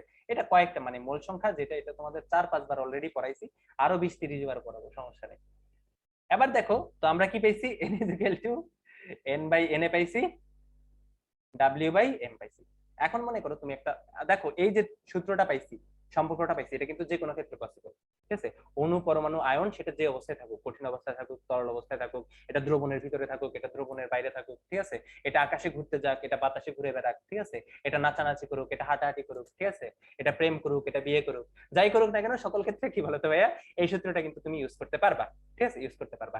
এখন চলো আমরা কিছু স্পেশাল কেসে চলে যাই। মনে করো তুমি একটা দ্রবণ নিলা, ঠিক আছে? তুমি একটা কি নিলা? দ্রবণ নিলা, ঠিক আছে? তুমি একটা দ্রবণ নিলা, বলো তো এই দ্রবণের ঘনমাত্রা যেটা S, এটা আমরা কিভাবে বের করি? দ্রবণের ঘনমাত্রা S আমরা কিভাবে বের করি? 1000 W n by v। আচ্ছা, 1000 W বাই mv সেটা ভরের সাথে সম্পর্ক, বাট মোল সংখ্যা দিয়ে কিভাবে বের করি বলো তো ভাইয়া? মোল সংখ্যা n বাই vl, যেখানে n কি বলো তো ভাইয়া? দ্রবের মোল সংখ্যা, তাই না? আর vl কি বলো তো ভাইয়া? লিটার এককে আয়তন। লিটার এককে দ্রবণের আয়তন, তাই না? এটা তো সবাই জানো নাকি? এটা কিন্তু বেসিক সূত্র। 1000 W বাই mv যেটা, সেটা কি বলতো ভাই? অনুসিদ্ধান্ত। সেটা কি? ওইখান থেকে আমরা একটা পাই, বাট মেইন সূত্র কোনটা? এটাই কিন্তু। তাহলে কোন একটা দ্রবণের ঘনমাত্রা আমরা কিভাবে বের করি? দ্রবের মোল সংখ্যাকে যদি আমরা দ্রবণের আয়তন দিয়ে ভাগ করি, অবশ্যই লিটার এককে, তাহলে আমরা কি পাবো? ওই দ্রবণের ঘনমাত্রা যেটা, সেটা পেয়ে যাবো। তো এখান থেকে আমরা কি পাই বলতো ভাই? n is equal to s into vl পাই না? যেখানে n কি বলতো ভাইয়া? n হচ্ছে দ্রবের মোল সংখ্যা। n কি বলতো ভাইয়া? দ্রবের মোল সংখ্যা। তাহলে বলতো ভাইয়া, এই দ্রবের মোল সংখ্যা n is equal to আমরা কি পাইলাম? এই দ্রবণের ঘনমাত্রা ইনটু কি বলতো ভাই? দ্রবণের মোলারিটি ইনটু কি? দ্রবণের আয়তন পাইলাম না? তাহলে এই দ্রবের মোল সংখ্যার জন্য আমরা কি লিখতে পারি? s into vl লিখতে পারি। বাট শর্ত কি? এটা কার জন্য? এটা দ্রবণের জন্য শুধুমাত্র। এটা কি সকল ক্ষেত্রে তুমি ইউজ করতে পারবা? এই পারবা? চিনা ভাইয়া। পারবো না। আবার দেখো আরো একটা, ঠিক আছে? এটা গেল। এবার আদর্শ গ্যাস নিলা তুমি, ঠিক আছে? এবার তুমি কি নিলা? আদর্শ গ্যাস নিলা, ঠিক আছে? তুমি কি নিলা? আদর্শ গ্যাস নিলা। এবং এই আদর্শ গ্যাসের আয়তন পাইলা হচ্ছে ভি লিটার। কত পাইলা বলো তো ভাইয়া?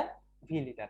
এখন আচ্ছা, এসটিপি তে ভি লিটার পাইছো, ঠিক আছে? এসটিপি তে ভি লিটার পাইছো না, আদর্শ গ্যাসের আয়তন যেটা, সেটা এসটিপি তে হ্যাঁ ভি লিটার পাইছো।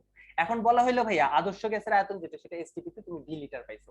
তাহলে তোমাকে বললো যে ভাইয়া এখানে কত মোল গ্যাস আছে, তুমি কিভাবে বের করবা বলো তো ভাইয়া? এই কিভাবে বের করবা?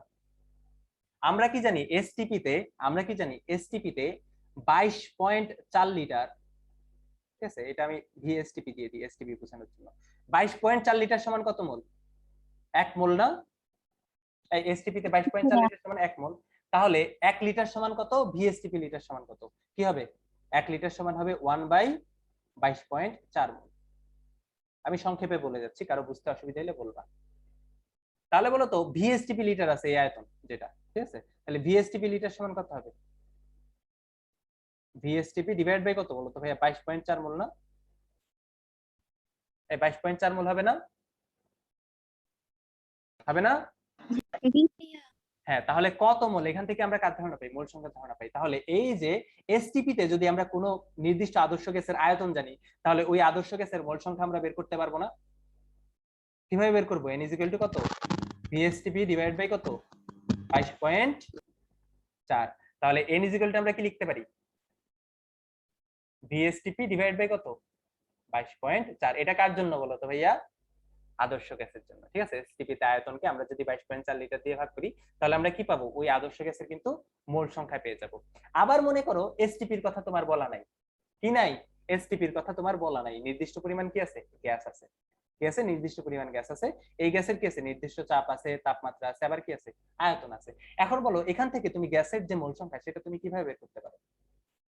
PV = n RT। এখান থেকে তুমি গ্যাসের যে মোল সংখ্যা n = কিভাবে বের করতে পারো বলতো ভাইয়া? PV/RT দিয়ে বের করতে পারো না? এই PV/RT দিয়ে বের করতে পারো না মোল সংখ্যা? জি ভাইয়া। তাহলে মোল সংখ্যা n = আমরা আবার কি লিখতে পারি? PV/RT লিখতে পারি। তো 1 নাম্বার চ্যাপ্টার এবং 3 নাম্বার চ্যাপ্টারে আমাদের এতটুকু পর্যন্ত মনে রাখলেই আমরা কি বলতো ভাই খুব শর্টকাটে অনেকগুলো ম্যাথ করে ফেলতে পারবো খুব ইজিলি। ঠিক আছে, যখন আমরা 4 নাম্বার চ্যাপ্টার পড়বো তখন কি এখানে আরো কিছু জিনিসপত্র অ্যাড করব। তাহলে এই যে সম্পর্কটা তোমাদের লিখে দিছি, এই সম্পর্কটা তোমাদের মনে থাকবে না? মনে থাকবে? জি ভাইয়া। মনে থাকবে? ভাইয়া। সবার মনে থাকবে? জি ভাইয়া। তাহলে এটা তোমাদের মনে রাখা লাগবে। এটা মনে রাখার জন্য তোমাদের খুব বেশি কষ্ট হবে না ভাইয়া, 2-1টা অঙ্ক করলে তোমাদের এটা মনে রাখতে পারবা। ঠিক আছে, তাহলে চলো আমরা মোল সংখ্যা নিয়ে অনেক কিছু করছি, এবার আমরা সংখ্যানুপাতিক সমীকরণ নিয়ে পড়বো। ঠিক আছে, আমরা এখন কি পড়বো? সংখ্যানুপাতিক সমীকরণ নিয়ে পড়বো। তো সংখ্যানুপাতিক সমীকরণ পড়ার জন্য চলো আমরা একটা রাসায়নিক বিক্রিয়া দেখে ফেলি, যে বিক্রিয়াটা আমি প্রত্যেক সময় দিই। ঠিক আছে, একটা কমন বিক্রিয়া, সেটা কি? Calcium carbonate plus 2HCl। অবশ্যই বিক্রিয়াটা সমতাকৃত হতে হবে। যে কোনো রাসায়নিক বিক্রিয়া কিভাবে সমতাকৃত করতে হয় সেটার নিয়ম আমি ইউটিউবে আপলোড করে দিয়েছি, ওইটা তোমরা কিভাবে করবা ওইটা দেখে ফেলবা, আজকেই দেখে ফেলবা। ঠিক আছে, যদি না থাকে ওই গ্রুপে বা ক্লাসমেটদের কাছে যাবা, তারা এই ভিডিওটা দিয়ে দিবে, যে কোনো রাসায়নিক বিক্রিয়া কিভাবে আমরা সমতাকরণ করতে পারি। ঠিক আছে, যে কোনো রাসায়নিক বিক্রিয়া সমতাকরণের একটা সিস্টেম আছে ABCD ধরে। ঠিক আছে, ওইটার জন্য আমার ইউটিউবে একটা ভিডিও আছে, ওইটা দেখে ফেলবা। 10 মিনিটের ভিডিও, খুব বেশি টাইম লাগবে না, 10 বা 14 মিনিট। তাহলে এই বিক্রিয়া উৎপাদ কি উৎপন্ন হবে? ক্যালসিয়াম ক্লোরাইড প্লাস কি বলতো ভাইয়া? কার্বন ডাই অক্সাইড প্লাস পানি। তো মনে করো এটা হচ্ছে একটা রাসায়নিক বিক্রিয়া। শুরুতে কি করতে হবে? এই বিক্রিয়াটাকে সমতাকৃত করে ফেলতে হবে। বিক্রিয়াটা তুমি সমতাকরণ করলা, সমতাকরণ করা শেষ। ঠিক আছে, এবার তুমি দেখলা ভাইয়া এই যে তুমি বিক্রিয়াটা ঘটাইছো, কার মধ্যে ঘটাইছো বলতো ভাইয়া? এই বিক্রিয়াটা ঘটাইছো ক্যালসিয়াম কার্বনেট এবং হাইড্রোক্লোরিক অ্যাসিডের মধ্যে। তুমি বিক্রিয়া যখন ঘটাইছো তখন দেখলা ভাইয়া এখানে এই বিক্রিয়ায় যত মোল ক্যালসিয়াম কার্বনেট অংশগ্রহণ করছে। প্রশ্নটা কি ভাইয়া? যত মোল ক্যালসিয়াম কার্বনেট বিক্রিয়া অংশগ্রহণ করছে। ভাইয়া পাত্রে কি পরিমাণ ক্যালসিয়াম কার্বনেট ছিল, হাবিজাবি এসব আমি বলতেছি না, আমি কি বলতেছি কত মোল ক্যালসিয়াম কার্বনেট বিক্রিয়ায় অংশগ্রহণ করে ফেলছে।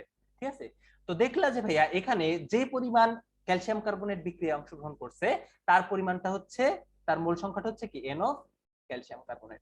এবং এই বিক্রিয়ায় যত মোল হাইড্রোক্লোরিক অ্যাসিড বিক্রিয়ায় অংশগ্রহণ করছে তার মোল সংখ্যা যেটা সেটা কত? NOHCl। এবং এই NO মানে N মোল ক্যালসিয়াম কার্বনেট বিক্রিয়া করার সাথে সাথে, ঠিক আছে, NOCaCO3 এবং NOHCl এত মোল সংখ্যা বিক্রিয়া করার ফলে তোমার যে উৎপাদগুলো উৎপন্ন হয়েছে, এই উৎপাদগুলোকে যখন তুমি পরিমাপ করছো তখন তুমি দেখলা ক্যালসিয়াম ক্লোরাইড যেটা সেটা উৎপন্ন হয়েছে NO ক্যালসিয়াম ক্লোরাইড মোল পরিমাণ। তার মানে এত মোল তোমার কি উৎপন্ন হয়েছে? এটা উৎপন্ন হয়েছে। এবং এখানে তোমার কার্বন ডাই অক্সাইড গ্যাস উৎপন্ন হয়েছে এত মোল, এবং এখানে তোমার পানি উৎপন্ন হয়েছে কি? তোমার এত মোল। ঠিক আছে, এত মোল। তাহলে এখানে বিক্রিয়ায় অংশগ্রহণকৃত বিক্রিয়কের মোল সংখ্যা এবং উৎপাদে উৎপন্ন হওয়া উৎপাদের মোল সংখ্যা তুমি পেয়ে গেছো, তাই না ভাইয়া? পেয়ে গেছো না? জি ভাইয়া। এখন তুমি কি করবা? তুমি হ্যাঁ, এই বিক্রিয়াটা যে সমীকরণ অনুসারে হয় তার একটা সমতাকৃত সমীকরণ আছে না? সমীকরণ আছে না? দেখবা ওই সমীকরণে এই বিক্রিয়কগুলোর সহগ কি আছে, উৎপাদগুলোর সহগ কি আছে। দেখো তো ভাইয়া এই বিক্রিয়ায় ক্যালসিয়াম কার্বনেটের সহগ কত? কিছু নাই মানে কত? 1 1। HCl এর সহগ কত? 2 2 দিয়ে ভাগ করে দিবা। ক্যালসিয়াম ক্লোরাইডের সহগ কত? 1 দিয়ে ভাগ করে ফেলবা। কার্বন ডাই অক্সাইডের সহগ কত? 1 দিয়ে কি করবা? ভাগ করবা। পানির সহগ কত বলো তো ভাইয়া? 1 দিয়ে ভাগ করে ফেলবা। ঠিক আছে, তো এখন কি পাইছো? তুমি মোল সংখ্যা এবং সহগের একটা অনুপাত পাইছো ভাইয়া। যতগুলা মানে যতগুলা তোমার অনুপাত পাইছো প্রত্যেকটা অনুপাত কি হবে? অলওয়েজ একটা আরেকটা সমান হবে। তাহলে তুমি কি লিখতে পারো?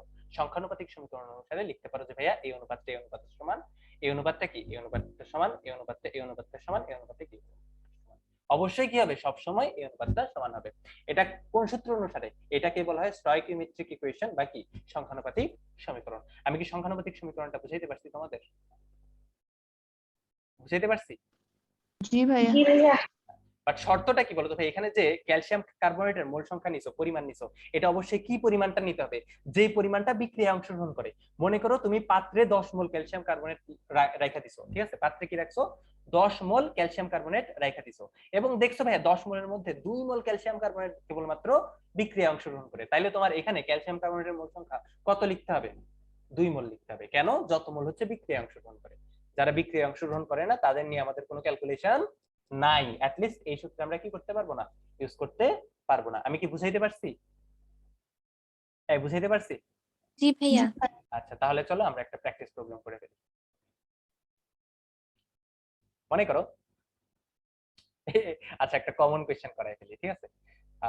সেটা হচ্ছে 20 গ্রাম পটাশিয়াম ক্লোরেটকে উত্তপ্ত করলে এসটিপিতে কত আয়তন অক্সিজেন উৎপন্ন হবে? এই কোশ্চেনটা সলভ করে ফেলি চলো। এখন তোমাদের শুরুতেই কি জানা লাগবে ভাই, পটাশিয়াম ক্লোরেটের যে বিক্রিয়াটা উত্তপ্ত করলে কি বিক্রিয়া ঘটবে সেটা জানা থাকবে, তাই না? তাহলে পটাশিয়াম ক্লোরেটকে উত্তপ্ত করলে যে বিক্রিয়াটা ঘটে সেটা হয় এরকম। পটাশিয়াম ক্লোরেটকে তুমি তাপ দিয়ে উত্তপ্ত করলা, ঠিক আছে, এখানে ম্যাঙ্গানিজ ডাইঅক্সাইড ইউজ করা হয়, ঠিক আছে। তো উত্তপ্ত করলে তোমার পটাশিয়াম ক্লোরেট পাবা, আর কি পাবা, অক্সিজেন গ্যাস পাবা, এই বিক্রিয়াটা ঘটবে। তো এই বিক্রিয়ার সমতাকরণ করতে হবে, ঠিক আছে। সমতাকরণ কিভাবে করবা, তুমি এবিসিডি ধরবা, এবিসিডি ধরে তারপরে কি পাবা, প্রত্যেকটা পরমাণুর জন্য একটা করে সমীকরণ পাবা, তারপরে কি ওই সলভ করে তুমি এবিসিডি এর মান পেয়ে যাবে। এটা কোথায় পাবা? এটা ইউটিউবে আমার চ্যানেলে পেয়ে যাবে। আজকে সবাই দেখে নিও, আমি দরকার হলে আজকে ক্লাস শেষে এটা আপলোড করে দিব, ঠিক আছে, অথবা গুগল ক্লাসরুমে রেকর্ডের সাথে আপলোড করে দিব। আচ্ছা, গুগল ক্লাসরুমে রেকর্ডের সাথে আমি আজকে এটা আপলোড করে দিব, ওইখান থেকেও দেখতে পারো, অথবা কি বলতো ভাইয়া ইউটিউব চ্যানেলেও দেখতে পারো। আমার ইউটিউব চ্যানেলে যে এটা পাবা, শর্টকাট সিরিজে পাবা, শর্টকাট সিরিজ নামে একটা সিরিজ আছে, ওই সিরিজের শুরুর ভিডিওটাই এটা, ঠিক আছে। আচ্ছা, তো সমতাকরণ করলে কি হবে, এখানে 2 হবে, এখানে 2 হবে, এখানে 3 হবে। তাহলে বলো তো এই সমীকরণের জন্য আমরা সংখ্যানুপাতিক সমীকরণ যেটা সেটা কি ইউজ করতে পারি? n of potassium chlorate divide by কত 2 ইজ ইকুয়াল টু, আমরা কি ইউজ করতে পারি n of potassium chlorate divide by কত 2 ইজ ইকুয়াল টু কি বলতো ভাইয়া, n of O2 divide by কত 3। এইটা কি সংখ্যানুপাতিক সমীকরণে আমরা অ্যাপ্লাই করতে পারি না? পারি না? জি ভাইয়া। এখন দেখো এখানে পরিমাণ দেওয়া আছে কার, পটাশিয়াম ক্লোরেটের, পরিমাণ বের করতে বলছে কার, অক্সিজেন। অক্সিজেনের। তাহলে এই তিনটা অনুপাত নেওয়ার কি আমাদের দরকার আছে? নাই, মাঝখানের অনুপাতটা আমরা কেটে দিলে পারি না? পারি না? অবশ্যই পারি। তাহলে আমাদের এই অনুপাতটা থাকলেই কি আমাদের কাজ হয়ে যাচ্ছে। তাহলে সংখ্যানুপাতিক সমীকরণ থেকে আমরা এটা বলতে পারি। তো এই যে সমীকরণটা পাইছি এটার অর্থ কি ভাইয়া, যত মোল পটাশিয়াম ক্লোরেট বিক্রিয়া অংশগ্রহণ করে ডিভাইড বাই কি 2, এটা কি হবে, যত মোল অক্সিজেন উৎপন্ন হয় ডিভাইড বাই কি বলতো ভাইয়া 3। বলতো ভাইয়া এখানে কত মোল পটাশিয়াম ক্লোরেট বিক্রিয়া অংশগ্রহণ করছে বলো? 20 গ্রাম পটাশিয়াম ক্লোরেট বিক্রিয়া অংশগ্রহণ করছে, তাহলে মোল সংখ্যা n = কত, W/m। এটা আমরা জানি, W হচ্ছে 20, পটাশিয়াম ক্লোরেটের আণবিক ভর কত, আণবিক ভর কত? 122.5। আচ্ছা, পটাশিয়ামের হচ্ছে 39, ক্লোরিনের 35.5, অক্সিজেনের 16, তাহলে কত হয়, 122.5 হয়। আচ্ছা, তাহলে কত হয় দেখো তো এখানে টোটাল মানটা 0. কত হয়? 0.16। ভাইয়া এখানে 162। বিক্রিয়াটাতে পটাশিয়াম ক্লোরাইড 2 মোল অংশগ্রহণ করছে না? আচ্ছা, এই কোশ্চেনটা কে করছো, বিভা? জি ভাইয়া। না শোনো, এই বিক্রিয়াটার অর্থ হচ্ছে এখানে পটাশিয়াম ক্লোরাইড বিক্রিয়ায় 2 মোল অংশগ্রহণ করছে এরকম না।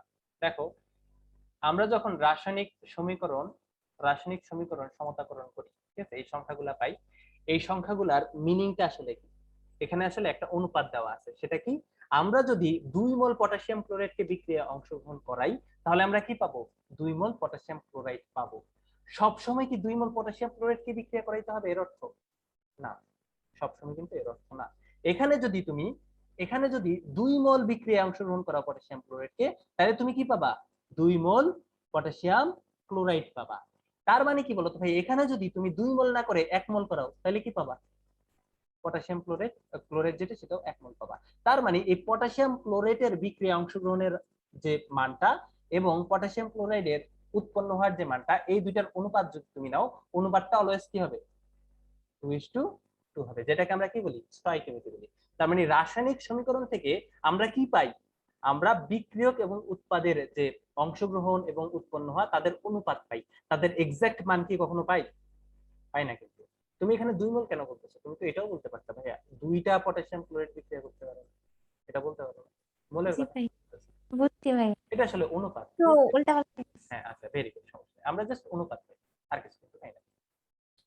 তো দেখো এখানে কত মোল পটাশিয়াম ক্লোরাইড বিক্রিয়া অংশগ্রহণ করতেছে বলো তো? 0.1 কত? 1632 163। তাহলে এত মোল পটাশিয়াম ক্লোরাইড বিক্রিয়া অংশগ্রহণ করতেছে, এত মোল পটাশিয়াম ক্লোরাইড বিক্রিয়া অংশগ্রহণ করতেছে। তাহলে বলো তো N of KClO3 এর মান আমরা কি পাইছি? 0.163 পাইছি। ডিভাইড বাই কত ছিল? 2 ইজ ইকুয়াল টু কি বলো তো ভাইয়া? অক্সিজেনের মোল সংখ্যা ডিভাইড বাই কত? 3। এখন অক্সিজেনের মোল সংখ্যা আমরা বের করতে পারবো, বাট বের করতে বলছে কি? অক্সিজেনের এসটিপি তে আয়তন, তাই না?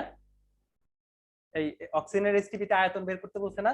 এখন তুমি ধরে নাও অক্সিজেনের এসটিপি তে আয়তনের মান হচ্ছে VSTP। অক্সিজেনের এসটিপি তে আয়তন কত? VSTP ধরে নিছো। তাহলে বলো তো ভাইয়া অক্সিজেনের মোল সংখ্যা কত পাবা? কত পাবা? VSTP বাই 22.4 পাবা না? এই এসটিপি তে আয়তনকে 22.4 দিয়ে ভাগ করলে আমরা কি পাবো? আমরা কিন্তু ওই গ্যাসের মোল সংখ্যা পাবো। ঠিক আছে? তো আমরা যদি ধরে নিই যে ভাইয়া এসটিপি তে অক্সিজেন গ্যাসের আয়তন হচ্ছে VSTP, তাকে যদি আমরা 22.4 লিটার দিয়ে ভাগ করি, তাহলে আমরা কি পেয়ে যাব? অক্সিজেনের মোল সংখ্যা যেটা, এটা কিন্তু পেয়ে যাব। তাহলে বলো তো এখানে N of O2 এর জায়গায় আমরা কি লিখতে পারি? VSTP বাই 22.4 লিখতে পারি না? লিখতে পারি না? লিখতে পারি। তাহলে লিখে দাও VSTP বাই 22.4 ডিভাইড বাই কত? বলো তো এখানে VSTP এর মান কত আসে? কত আসে? 2 এর জায়গায় 3 হবে। আচ্ছা, এখানে আমি 3ই লিখছি, তুমি 2 লিখতেছো কারণ তোমার চোখে সমস্যা। আচ্ছা বলো কত আসে VSTP এর মান? 5.48 লিটার। তাহলে 5.48 লিটার। তো ক্যালকুলেশন আশা করি তোমরা সবাই পারো। তাহলে বুঝতে পারতেছো ভাইয়া সংখ্যানুপাতিক সমীকরণের ইউজ কিভাবে করতেছি আমরা? বুঝতে পারছো? জি ভাইয়া। আচ্ছা, এভাবে কিন্তু আমরা যে কোনো বিক্রিয়ার জন্য এটা ইউজ করতে পারি। ঠিক আছে? ঐকিক নিয়ম কিন্তু এর চেয়ে ফার ফার কমপ্লেক্স। আমাদের বারবার এতগুলা লাইন লিখতে হয়, এত কিছু লিখতে হয়, বাট সংখ্যানুপাতিক সমীকরণ দিয়ে আমরা এক লাইনে লিখতে পারি। ঠিক আছে? তো এই ছিল মোটামুটি তোমাদের আজকের ক্লাস। তো এইগুলা যে আমরা শিখছি মোল সংখ্যা এবং সংখ্যানুপাতিক সমীকরণ, এটা তোমাদের এই চ্যাপ্টারের টপিক না। আমরা কেন শিখছি বলো তো ভাইয়া? কারণ এটাকে আমরা ইউজ করব। ঠিক আছে? এটাকে আমরা ইউজ করে সবগুলো অঙ্ক, প্রথমে আমরা কিছু ম্যাথে, প্রথম দিকে কিছু ম্যাথে আমরা হয়তো ঐকিক নিয়ম ইউজ করতে পারি, বাট পরবর্তীতে সবগুলাতেই কি করব? সংখ্যানুপাতিক সমীকরণ যেটা, এটা ইউজ করব। ঠিক আছে? ঐকিক নিয়ম আসলে আমরা গুনবো না, কারণ ঐকিক নিয়ম এই বয়সে এসে সবাই পারার কথা। ঠিক আছে? এই বয়সে এসে সবাই পারার কথা। তাহলে আজকের ক্লাসটা কি তোমরা বুঝতে পেরেছো ভাইয়া এবং আমরা?